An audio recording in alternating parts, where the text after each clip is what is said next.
皆さんこんにちは、タレです。PSO2 ニュージェネシスリリースから約1週間が経過しました。リリースから私はずっとフォースで遊んでいて、メインクラスレベル20まで到達して、タイムアタックなども少しずつできるようになってきたので、今回はフォースというクラスを説明させてください。ここで一つ補足があります。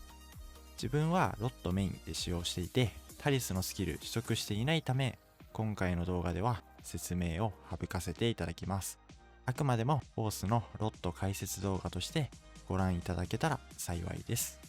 目次としてはこんな感じで、1、フォースってどんなクラス ?2、どんなテクニックがあるの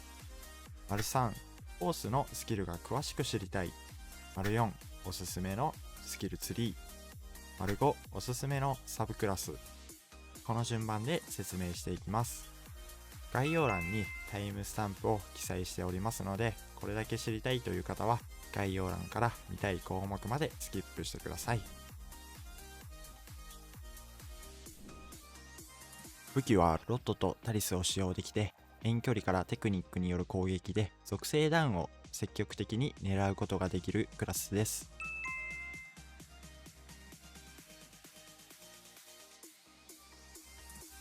テクニックを使用するために必要な PP の回復を補助するクラススキルを多く持っていて、豊富な PP を活かして遠距離から攻撃を続けることができるのも魅力です。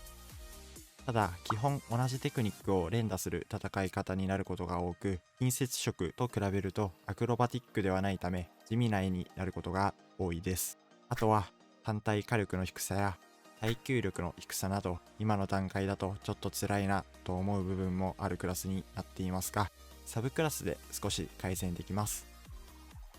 ロットは通常攻撃、テクニック、カウンターを使って戦う武器です。通常攻撃は遠距離から弾を飛ばして攻撃できるので、 PP が足りなくなったらとりあえず連打しておきましょう。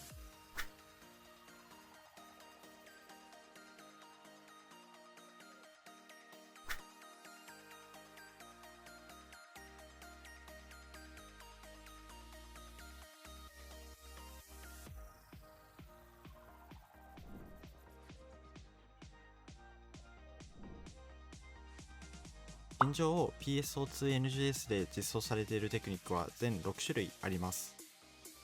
1、フォイエ。前方に火の玉を飛ばすテクニックになっています。同じフォイエのチャージの方が使いやすいので、自分はあまり使用していません。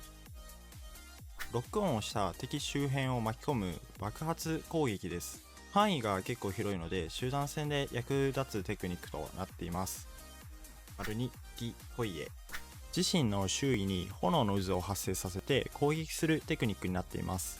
フォイエのチャージより範囲が広いので、集団戦で雑に連打したい時に役立つテクニックになっています。ロックオンした場所に火柱を出して攻撃するテクニックになっています。チャージが少し長く、移動する敵に対してはちょっと当てにくいので、状況次第で運用するテクニックですね。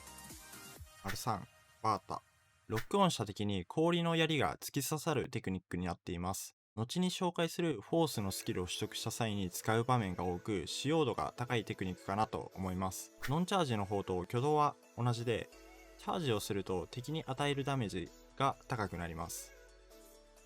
後に紹介するフォースのスキルで起爆のテクニックとなっているため、こちらもスキルの使用度は高いです。ただ、45度から曲がらないテクニックなので、空中では当てづらいテクニックとなっております。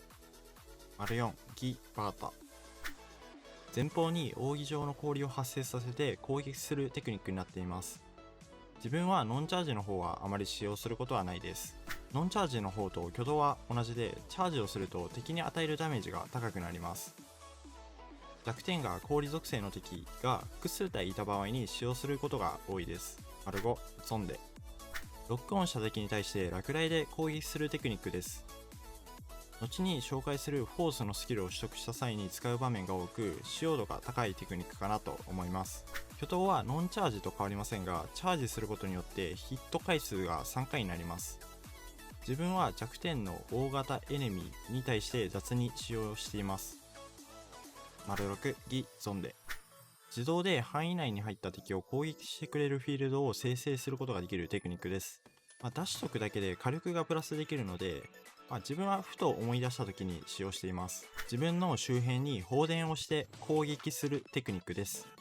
ロックオンをした敵に対して使えるスキルではないので、ちょっと使い方が難しい印象があります。ノンチャージとチャージで挙動が変わりますので、状況に応じて使い分けて敵の弱点属性も見極めて使用しましょう。状況に応じてテクニックを選択するのもフォースの楽しみの一つかなと自分は思っています。どの属性のスキルにも言えることなんですけど、単体向けテクニックは消費 PP が少し低いのに対して、複数体向けテクニックは消費 PP が単体向けテクニックに比べて高くなっています。PP も考えつつテクニックを使用して攻撃しましょう。ここからはフォースのスキルについて詳しく解説していきます。スキルツリー左上から1個ずつ説明していきます。比較できるスキルや分かりにくいスキルがあった場合は動画で説明していきます。 PP コンバート、サブパレットに配置して自分で使用するスキルです。効果は一定の HP を消費する代わりに30秒間 PP の自然回復量が増加します。PP リカバリーアップ、 PP の自然回復量が増加するスキルです。スキルポイントを振る値によって効果量が異なります。キリング PP ゲイン、自身の周囲でエネミーがダウンまたは倒した時に PP が回復するスキルです。テクニックチャージ PP ウェルアップ、テクニックチャージ中にも PP が自然回復するようになります。フォースの武器を使用している時に発動するスキルです。レッサフィールド FO、 レッササイン使用時に周囲のキャラクターも回復するようになります。緊急とかだと重宝するスキルだと思っているので取っておくといいと思います。スローランディングチャージ FO、 テクニックチャージ中に落下する速度が緩やかになるスキルです。PP コンバートインクリース、 PP コンバートの最大スタック数が2になるスキルです。バータプロット、ノンチャージのバータまたはギバータを敵に一定回数当てることによって敵に氷の紋章が刻まれるようになるスキルです。紋章が2段階あって、1段階目は4発のノンチャージの氷スキルを当てることによって紋章が刻まれます。2段階目は1段階目からプラス3発のノンチャージの氷スキルを当てることによって変化します。紋章が刻まれた敵に対して氷のチャージテクニックを打つことによって紋章の段階に応じた追加ダメージを敵に与えることができます。ゾンデクラット、ノンチャージのゾンデまたはギゾンデを敵に10回当てることによって自身が帯電状態になるスキルです。帯電状態でチャージのゾンデまたはギゾンデを敵に当てることによって赤い電撃となって強化されたダメージが敵に入ります。フォトンフレア、サブパレットに配置して自分で使用するスキルです。使用すると30秒間自身の最大 PP が増加し武器の威力が上昇します。エレメンタルパレット、先ほど紹介した武器アクションによるガード成功後テクニックを使用した際に同じ属性のカウンター攻撃が出るようになるスキルです。ロットテクニックキープ、テクニックのチャージ中に武器アクションやステップを行った後再び同一テクニックを使用した際に消費する PP がなくチャージ時間が短縮されるようになるスキルです。ロットリアクトアドバンス、武器アクションによるガード成功時またはステップでの回避成功時にテクニックを使用すると無敵時間が発生するようになるスキルです。フォトンフレアショートチャージ、アクティブスキルフォトンチャージ発動中にテクニックの威力が 10% 低下する代わりにチャージ時間が 40% 減少するスキルです。フォトンフレアアフター PP ゲイン、アクティブスキルフォトンチャージが終了するタイミングでフォトンフレア中の PP 消費量に応じて PP が回復するようになるスキルです。ステイ PP ゲイン、テクニック発動後に攻撃や回避を行わずにいると PP が回復するようになるスキルです。現在自分が使用しているスキルツリーがおすすめとなっているので紹介させてください。ただロット特化のスキルツリーとなっておりますのでタリスも使いたいという人にはおすすめできません。上から PP コンバート1振り、 PP リカバリーアップ5振り、キリング PP ゲイン1振り、テクニックチャージ PP ウェルアップ1振り、レッサフィールド FO1 振り、スローランディングチャージ FO1 振り、 PP コンバートインクリース1振り、バータプロット1振り、ゾンデクラット1振り、フォトンフレア1振り、エレメンタルパレット1振り、ロットテクニックキープ1振り、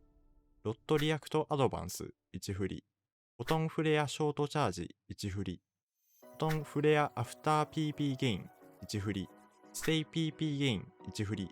K スキルポイント20を自分は上記スキルに振っています。タリス使う方は PP リカバリーアップを削ってタリススキルに振るのがいいのかなと思っています。ここからはフォースのおすすめサブクラスを説明します。まず1つ目はハンターです。マッシブハンターとフラッシュガードでフォースの低い耐久力をリカバリーできます。なのでフォースを触ってみたいという初心者の方にはおすすめのサブクラスです。2つ目、ファイター。ディフィートアドバンテージとディフィート PP リカバリーでダウン中の敵に対して火力が上がったり、通常攻撃を当てた時に PP 回復量が上がったりするので、属性ダウンを積極的に狙えるフォースととても相性が良く、火力をリカバリーしたい人にはおすすめのサブクラスとなっています。自分は今のところこの2択かなと思っています。マルチウェポンによっても選択の範囲が増えると思いますので、使っていく中でまたおすすめできるものがあれば共有します。ご視聴いただきありがとうございました。駆け足の解説となってしまいましたが、今回はフォースというクラスについて解説していきました。今後も PSO2NGS の解説動画を上げていきますので、よかったらチャンネル登録お願いします。また質問などありましたらコメント欄にお願いします。わかる範囲であれば回答します。ではまた次回の動画でお会いしましょう。バイバイ。